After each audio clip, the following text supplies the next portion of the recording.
Salli wa sallim ya salam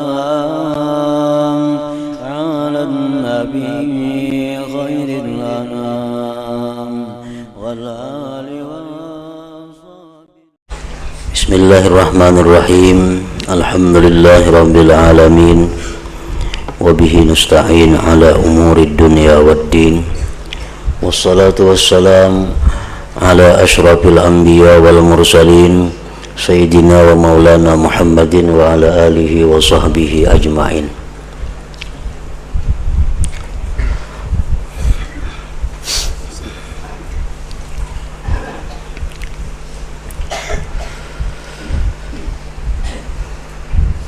Wa dakhala Yazid ar-Raqashi ala Umar ibn Abdul Aziz faqala izni ya Yazid faqala ya amiral mu'minin i'lam annaka lasta awwala khalifati yamut fabaka summa qala zidni qala ya amiral mu'minin laisa bainaka wa baina adama abun illa mayyit fabaka summa qala zidni ya Yazid faqala ya amiral mu'minin laisa bainaka wa bainal jannati wan nari manzilun fakharra maghsyian alaih.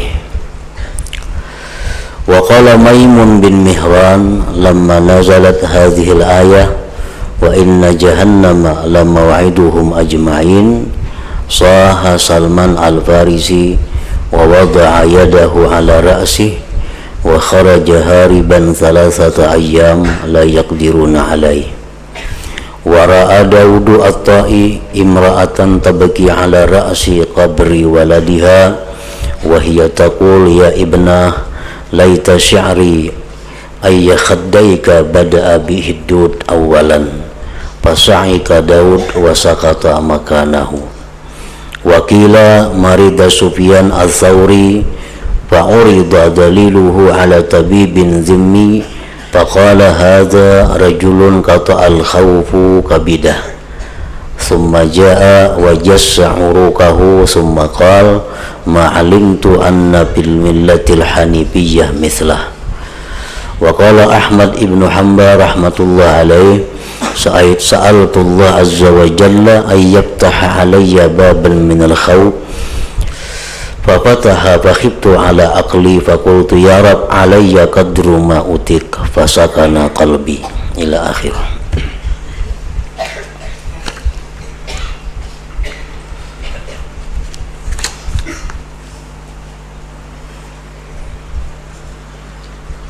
Makna daripada kalamul Imam Al-Ghazali rahimahullah wa nafa'ana bi ulumih.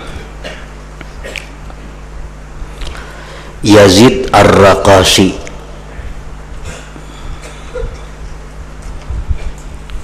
Yazid ar-Raqashi ini ada dua orang, ada yang bertasdid ar-Raqashi, ada ar-Raqashi. Kalau Yazid yang ahli dakwah itu kada bertasdid Raqashi. Kalau Yazid yang sufi, Yazid yang sufi abid ahli ibadat itu bertasdid Raqashi. Nah di sini Yazid nang kada bertasdid, Yazid ar-Raqashi. Yazid ar-Raqashi masuk kepada Umar bin Abdul Aziz, khalifah yang ke-14 sesudah Rasulullah sallallahu alaihi wasallam. Maka Umar bin Abdul Aziz berkata kepada Yazid ar-Raqashi, nasihatilah aku wahai Yazid.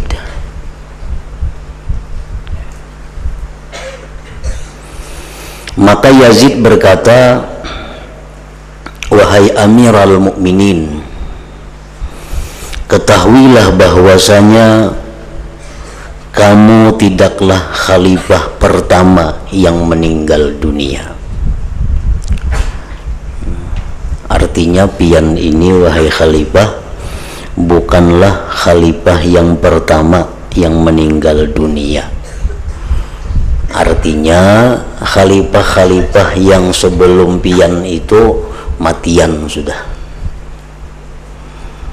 Abu Bakar Siddiq, Umar ibn Khattab, Utsman bin Affan, Ali bin Abi Thalib, Al-Hasan bin Ali, Muawiyah bin Abi Sufyan, Yazid bin Muawiyah, Muawiyah bin Yazid, Marwan bin Hakam, Abdul Malik bin Marwan, Abdullah ibn Zubair, Walid bin Abdul Malik, Sulaiman bin Abdul Malik. 13 khalifah sebelumnya sudah matian. Piannya khalifah nang ke-14, Umar bin Abdul Aziz. Ketahuilah bahwasanya kamu tidaklah khalifah pertama yang meninggal dunia. Jadi pahamannya pian ini khalifah hai pacang mati juga. Buktinya khalifah-khalifah sebelum pian sudah matian. Maka Umar bin Abdul Aziz menangis.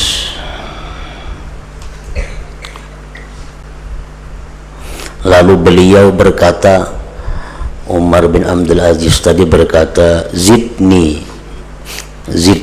artinya apa? Tambahkanlah aku.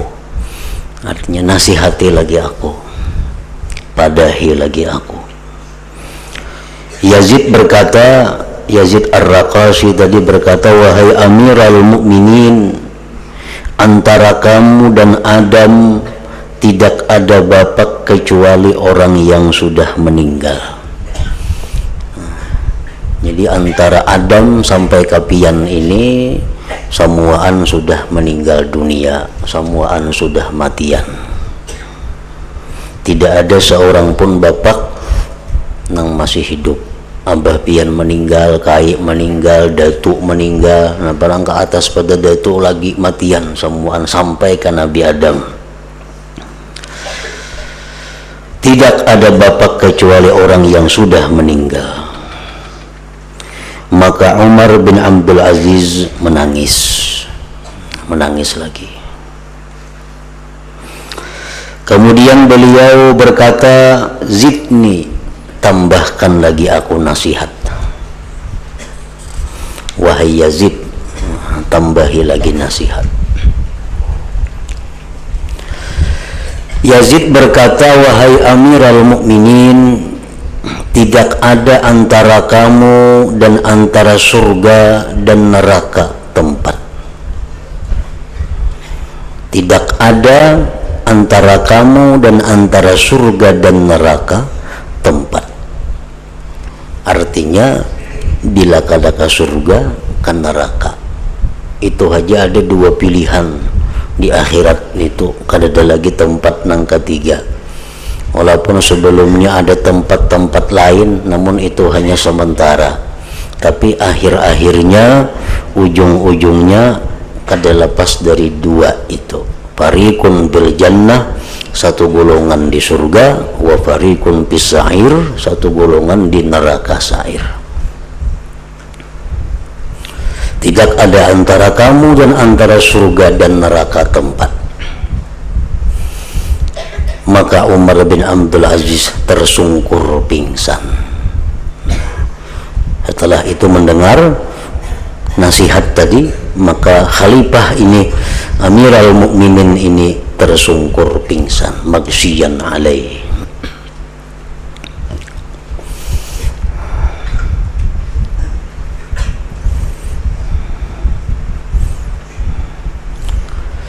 Maimun bin Mihran berkata, ketika turun ayat ini, wa inna jahannama la maw'iduhum ajma'in, surat Al-Hijr 42, artinya dan sesungguhnya neraka Jahannam itu tempat yang telah dijanjikan bagi mereka semua. Semuaan manusia dijanjikan untuk melewati jahannam itu.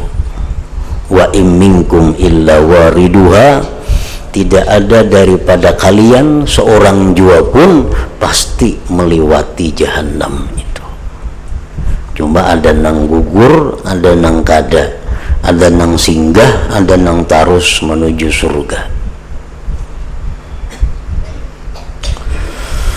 Nah, begitu turun ayat tadi kepada Rasulullah sallallahu alaihi wasallam, Salman Al-Farisi, seorang sahabat Rasulullah, menjerit keras, menjerit dan meletakkan tangannya di atas kepalanya.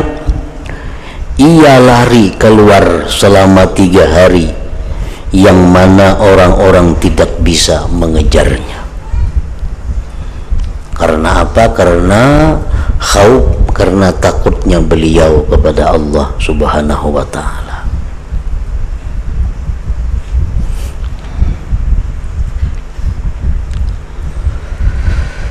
Daud At-Tai melihat seorang perempuan menangis di kepala kubur anaknya.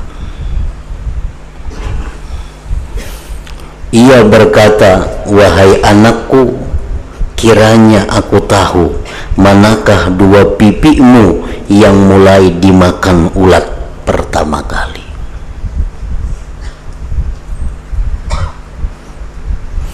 Nah, mendengar perempuan tadi bersuara demikian di depan kubur anaknya, maka Daud pingsan dan jatuh rubuh di tempatnya itu.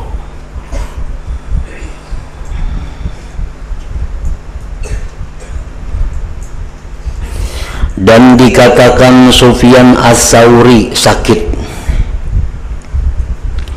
Sufyan Ats-Tsauri sakit, maka petunjuknya menyerahkan kepada seorang dokter zimmi. Jadi Sidin waktu itu sakit, lalu kotoran kamihnya itu dibawa ke dokter zimmi, diperiksa. Dokter itu berkata, laki-laki yang perasaan takutnya telah memutuskan hatinya. Nah, orang ini kalau dilihat banyu kamihnya ini adalah orang yang hatinya dikuasai oleh perasaan takut. Kemudian dokter itu datang melihati pasien nih, Sufyan Tsauri, dan memegang urat-uratnya. Lalu ia berkata, "Aku tidak tahu bahwa ada di dalam agama yang benar ada yang seperti Sufyan Ats-Tsauri dalam kesempurnaan takutnya kepada Allah Subhanahu wa ta'ala."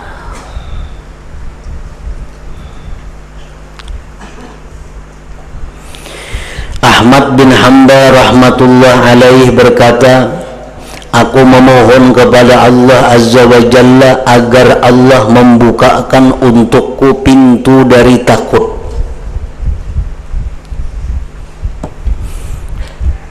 Maka Allah membukanya."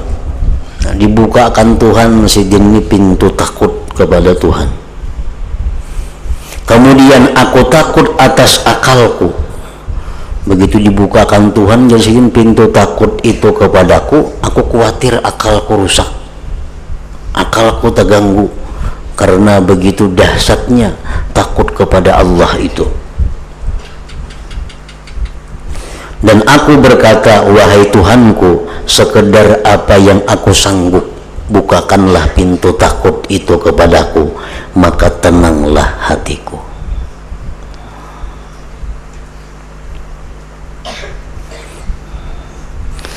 Abdullah bin Amr bin As radhiyallahu anhu berkata, "Menangislah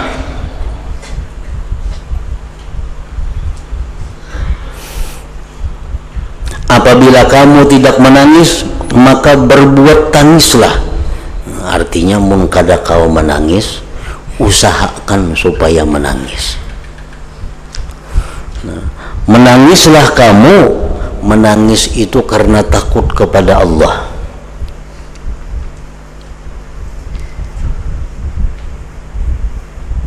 Takut dengan sifat-sifat keagungan Allah, takut dengan sifat-sifat keperkasaan Allah. Nah, amun kau menangis karena itu, menangislah. Tapi amun di situ kita kada kawa menangis karena itu bukan makam dan kedudukan kita, usahakanlah kita menangis dengan mengingat azab Allah, dengan mengingat dosa-dosa kita yang telah lalu, dengan mengingat belum tentunya kita mendapat tobat yang diterima, dengan mengingat bahwa belum tentunya kita ini selamat di akhirat, dengan mengingat azab-azab kubur dan huru-hara di padang mahsyar. Nah, karena mengingat-ingat itu memudahkan menangis daripada kita menyaksikan sifat-sifat keagungan dan kebesaran Allah. Karena orang-orang yang bisa menangis dengan menyaksikan keagungan kebesaran Allah itu hanya orang-orang tertentu, orang-orang yang punya kedudukan tinggi di sisi Allah. Sedangkan orang-orang yang belum sampai ke tingkat itu, maka usahakanlah menangis dengan mengingat, menghadirkan dahsyatnya azab-azab Allah Ta'ala. Nah, menangislah. Apabila kamu tidak menangis, maka berbuat tangislah. Artinya usahakan supaya menangis dengan cara mengingat tadi. Demi Tuhan yang diriku dalam kekuasaannya, seandainya salah seorang dari kamu tahu satu ilmu. Nah, andai kata kita ini diberi Allah Ta'ala satu ilmu. Ilmu tentang apa? Ilmu tentang akhirat, ilmu tentang kematian, ilmu tentang siksa kubur, ilmu tentang bagaimana dahsyatnya hari kiamat. Nah, jakanya Allah Ta'ala memberikan kita ilmu itu, niscaya ia menjerit sehingga putus suaranya dan mengerjakan salat hingga pecah sulbinya.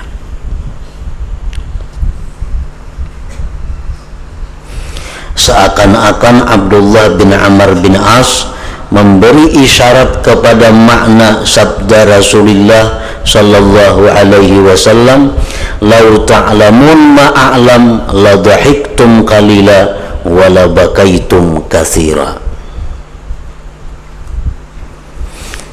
Rasulullah bersabda, jikalau kalian mengetahui apa yang aku ketahui, niscaya kalian tertawa sedikit dan menangis banyak. Iya, tadi ilmu itu. Andai kata kita diberi Allah ilmu sebagaimana yang diberikan kepada Rasulullah, niscaya kita lebih banyak menangis daripada tertawa. Niscaya kita lebih banyak menghabiskan waktu untuk beribadah daripada pekerjaan lainnya. Niscaya kita banyak menghabiskan waktu untuk bertobat kepada Allah daripada melakukan pekerjaan-pekerjaan yang sia-sia. Nah, karena kita kada tahu, banyak nang kita kada mengetahui. Tahunya itu kaina, nah, lalu menyesal. Dan menyesal bedudin itu kada ada lagi manfaatnya. Menyesal itu di dalam dunia menghendak menyesal. Kalau sudah di akhirat, sudah di alam kubur, kada ada lagi gunanya penyesalan itu. Kita kada diberitahu oleh Tuhan tentang ilmu. Banyak ilmu yang kita kada tahu. Hanya orang-orang tertentu yang diberi Allah ilmu itu. Ilmu apa? Antara lain ilmu tentang hakikat-hakikat akhirat, ilmu tentang bagaimana itu yang namanya waktu. Kita kada tahu waktu nih. Asal kita waktu ini perai. Asal kita waktu itu kita terima dengan gratis dari Allah. sehingga kita sekahendak membuang-buang waktu. Banyak waktu yang kita buang-buang, padahal waktu itu larang harganya. Waktu itu berapa harga waktu? Kada kawal dibayar, tapi kita kada tahu berapa waktu itu harganya, kecuali orang yang sudah parak mati. Nah, di waktu kita hendak mati, di situ hanya kita tahu, oh ini nilai waktu luar biasa. Di sini waktu yang berharga sekalinya. Makanya setiap orang beriman, setiap manusia begitu hendak mati memohon kepada Israel, memohon kepada Tuhan, Rabbi laula akhartani ila ajalin qarib, laula akhartani ila ajalin qarib fa asaddaka wa akum minas salihin. Hai Tuhanku, berilah aku waktu sedikit lagi, sedikit saja beri waktu, sekedar hanya untuk mengucapkan bahwa hartaku itu kusedekahkan semuanya agar aku menjadi orang yang saleh. Tetapi dijawab oleh Israel bahwa waktu engkau sudah habis, waktu sudah habis. Nah, di situ kita hanya menyesal bahwa begitu pentingnya waktu ini.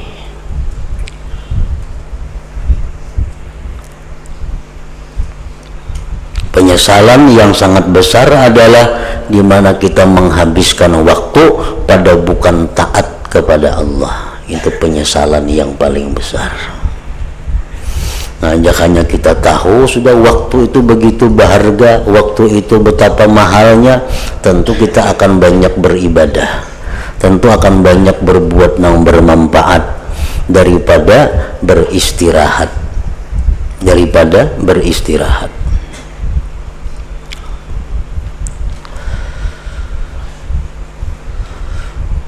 Jadi hakikat waktu disesali sudah habis.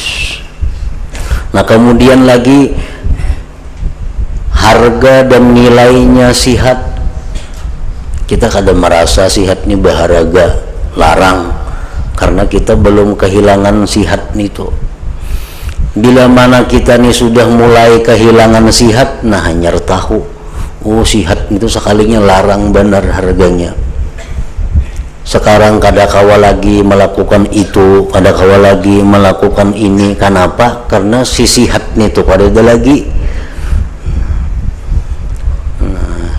Kadakawa lagi sembahyang 2-30 rakaat, kadakawa lagi sekali duduk membaca Quran 2-3 juz, sakitan pinggang sudah. Nah, kenapa? Si sihat itu hilang. Nah, lagi sihat itu ada, kita kada menghargainya. Nah, kita kada tahu bahwa sihat itu sekalinya luar biasa. Nah, makanya tadi jar Nabi, jakanya ikam tahu tunang kayak aku tahu, ikam banyak menangis daripada tertawa.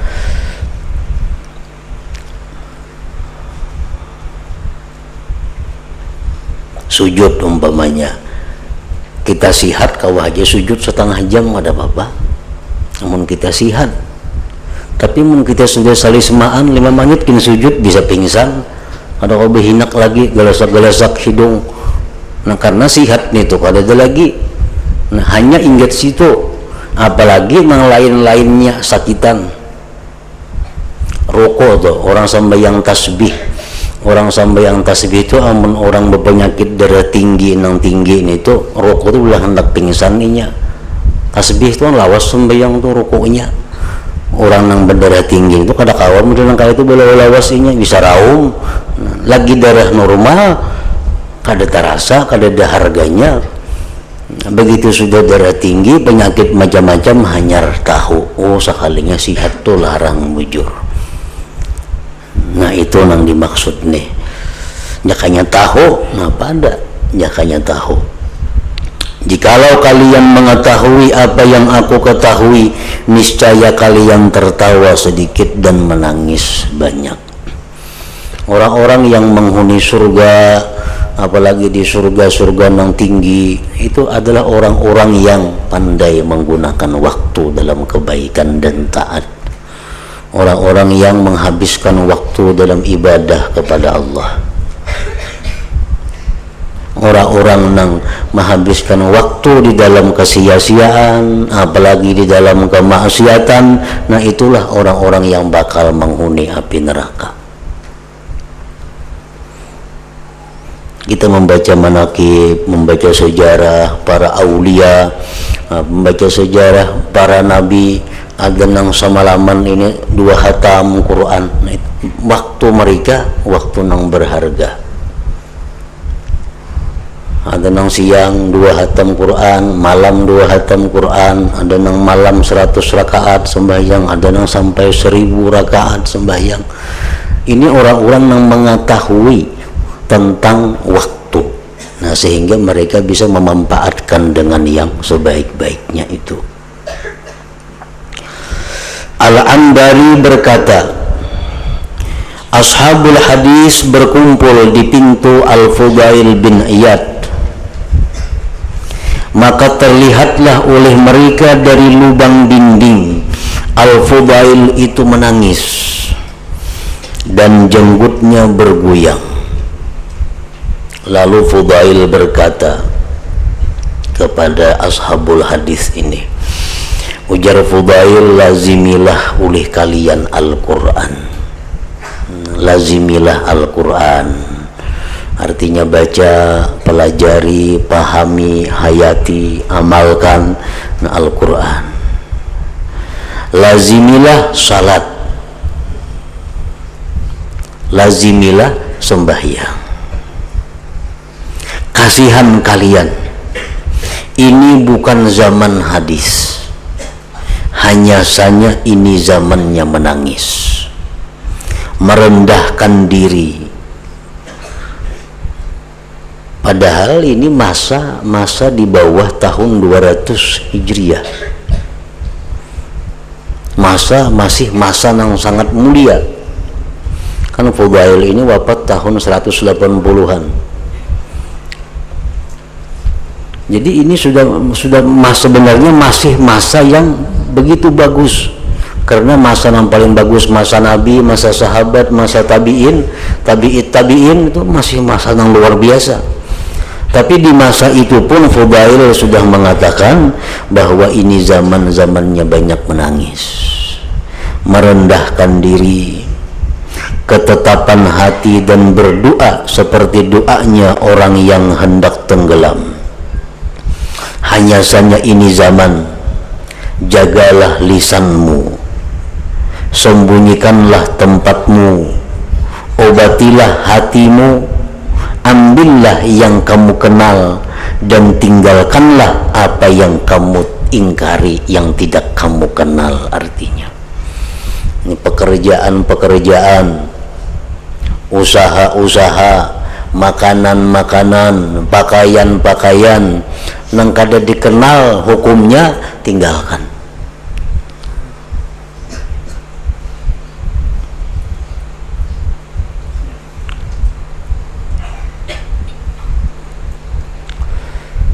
Artinya jangan melakukan sesuatu yang belum diketahui hukumnya itu apa, boleh kadanya, halal kadanya. Nang kamu kenal halal, ambil. Nang kamu belum tahu, karena dahulu kadada itu, sekarang ada, lalu belum tahu hukumnya kayak apa, nah tinggalkanlah itu.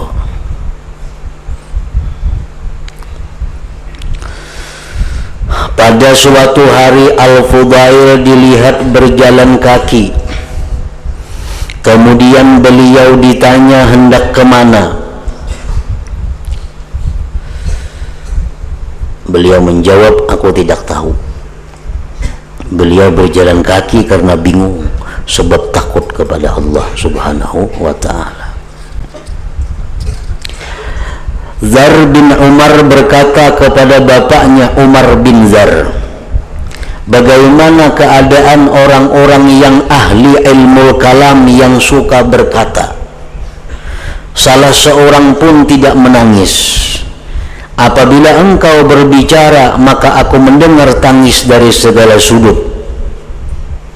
Artinya ujar nang anak ini lawan nang kuitan, Kenapa bah bila bubuhan nang ahli ilmu kalam itu baca ramah, orang pina kada denang menangisnya, orang pina kada de insapnya, tapi amun pian baca ramah orang menangis.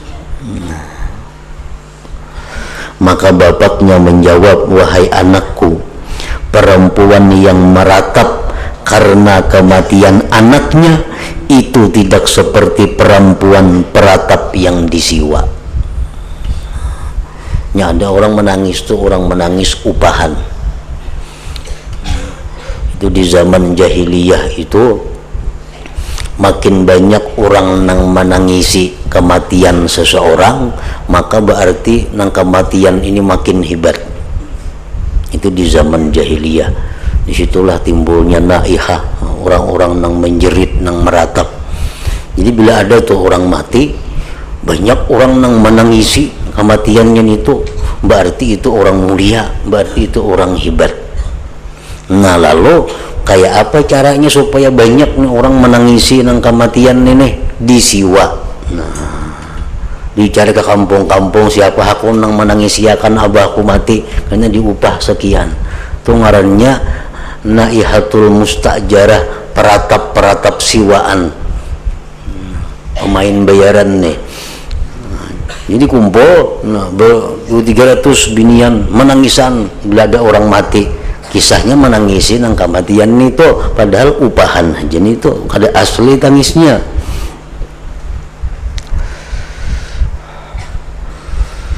Dan dihikayatkan bahwa suatu kaum berdiri dengan seorang ahli ibadah,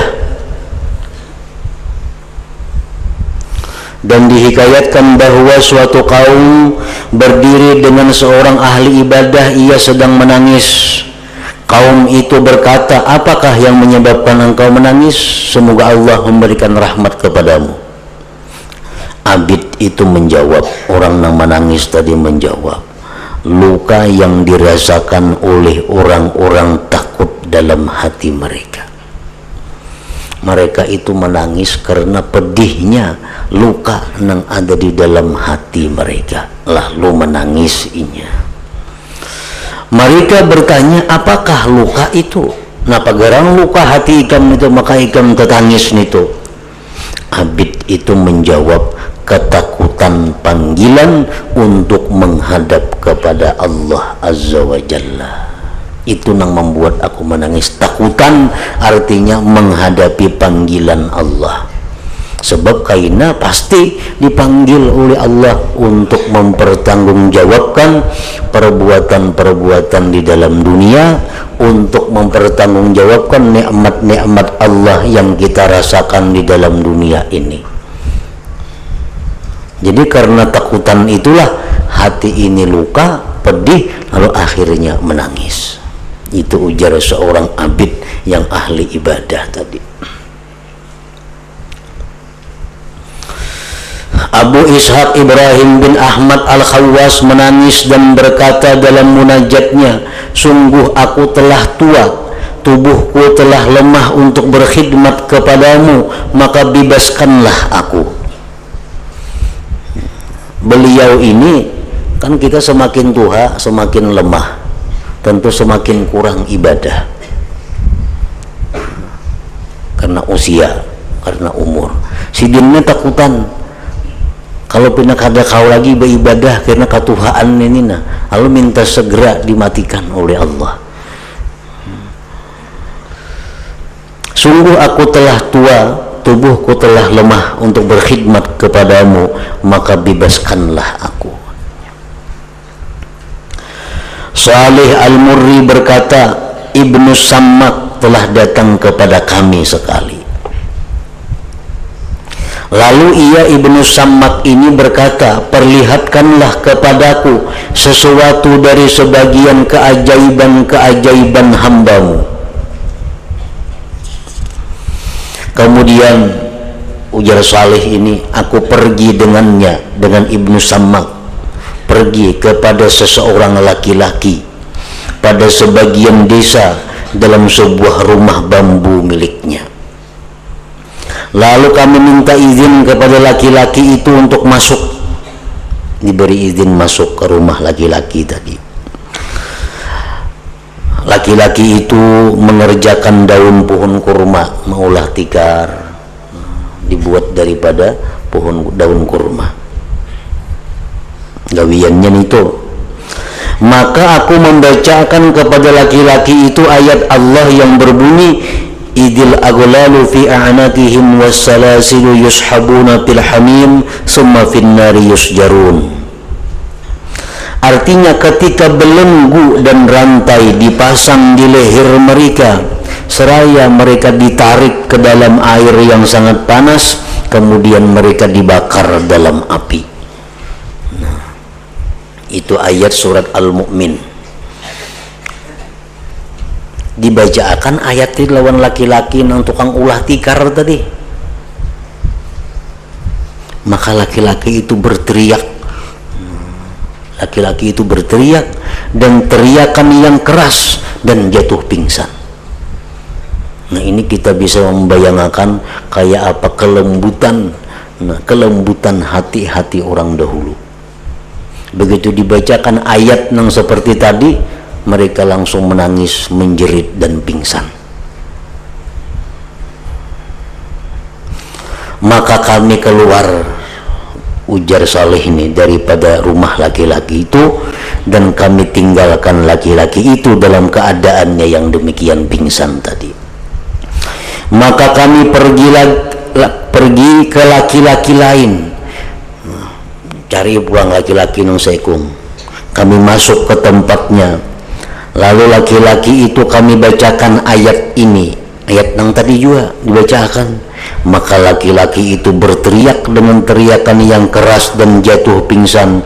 Kemudian kami pergi dan kami minta izin kepada laki-laki yang ketiga. Yang kedua tadi didatangi pulang sebuah rumahnya, dibacakan ayat yang tadi, pingsan juga. Lalu cari yang ketiga pulang, minta izin masuk ke rumah itu, diberi izin. Laki-laki yang ketiga itu berkata, masuklah kalian jika kalian tidak mengganggu kami dari Tuhan kami. Silakan masuk. Jadi laki-laki itu menikah pada mengganggu ibadah kami, masuk. Maka aku membaca di hadapan laki-laki itu, dzalika liman khafa maqami wa khafa wa'id. Artinya tempat yang demikian itu surga untuk orang yang takut akan menghadap ke hadratmu dan yang takut ancamanku. Jadi Tuhan, surga, kenikmatan akhirat itu disediakan untuk orang-orang yang takut kepadaku, untuk orang-orang yang takut kepada ancamanku. Maka laki-laki ketiga itu berteriak dengan keras, dan tampaklah darah dari kedua lubang hidungnya, dan jadilah ia berlumuran pada darahnya hingga kering. Kemudian ia kami tinggalkan dalam keadaan yang demikian, dan kami keluar dari laki-laki itu. Maka aku kelilingkan dia Ibnu Sammak pada 6 orang. Setiap orang kami keluar darinya dan kami tinggalkan dalam keadaan pingsan. Orang-orang dahulu dibacakan ayat Allah, mereka paham, mereka mengerti, menghayati, mereka menangis dan pingsan. Kemudian kami datang kepada yang ketujuh, laki-laki yang ketujuh, kami minta izin kepadanya. Tiba-tiba ada seorang perempuan dari dalam rumah bambu berkata, masuklah kalian. Kami masuk ke dalam rumah bambu itu, maka tiba-tiba ada seorang yang tua bangka sedang duduk di atas tempat mengerjakan salat. Kami mengucapkan salam kepadanya, maka ia tidak tahu dengan salam kami itu. Kemudian aku berkata dengan suara keras, ingatlah bahwa setiap makhluk kelak mempunyai tempat kedudukan.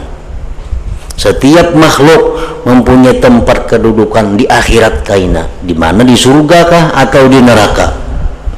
Maka orang itu menjawab, laki-laki tua tadi, di hadapan siapa? Kasihan engkau. Orang tua itu tinggal dalam keadaan bingung, terbuka mulutnya dan matanya memandang ke atas. Ia berteriak dengan suara yang lemah, sehingga suara itu terputus. Istrinya berkata, keluarlah kalian, karena sesungguhnya kalian tidak dapat mengambil manfaat dengannya saat ini. Nah, begitu dibacakan ayat Allah tadi, laki-laki tua tadi bingung. Sesudah itu, ujar Salih Al-Murri tadi, aku bertanya mengenai kaum itu. Tiba-tiba yang tiga telah sadar dari pingsannya, sedangkan yang tiga lainnya telah bertemu kepada Allah Ta'ala, meninggal dunia. Adapun orang tua yang ketujuh tadi, maka dia dalam keadaan yang demikian selama 3 hari. Nah, muntung banganga mata ke atas cagat 3 hari, dalam keadaan bingung, tidak bisa mengerjakan yang dipardukan atasnya. Dan setelah 3 hari ia dapat berpikir dan sadar. Nah, demikian keadaan-keadaan orang yang telah Allah bukakan di dalam hatinya pintu takut kepada Allah Subhanahu wa Ta'ala. Bila kada menyandang, ia menangis pingsan sampai meninggal dunia tadi. Nah, kemudian Yazid bin Aswad